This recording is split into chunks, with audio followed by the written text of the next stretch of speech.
Welcome to the essentim tutorial video Scope Details.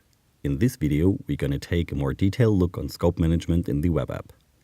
To get an overview of the scopes that are connected to the Scouter and currently online, you can use the dashboard view and select the Device tab.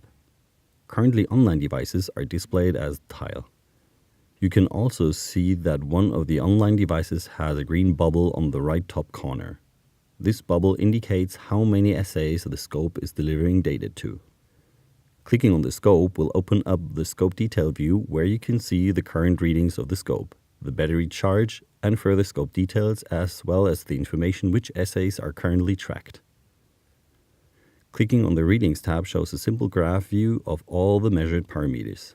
Going back to Status, you can start an interaction with the scope. Pressing Identify will send a command to the scope and let it blink. I'm clicking Identify now. A successful interaction is indicated by the Identify button blinking in green light and the scope blinking fastly.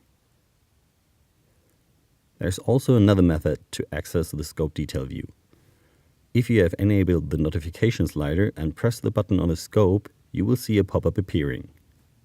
This pop-up shows a brief overview of the current measurements of the scope as well as a view of the current assigned assays.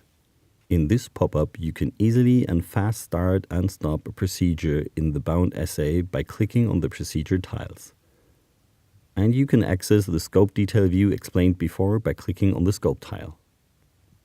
Check out our further videos for more information about the essentim lab system. Thanks for watching.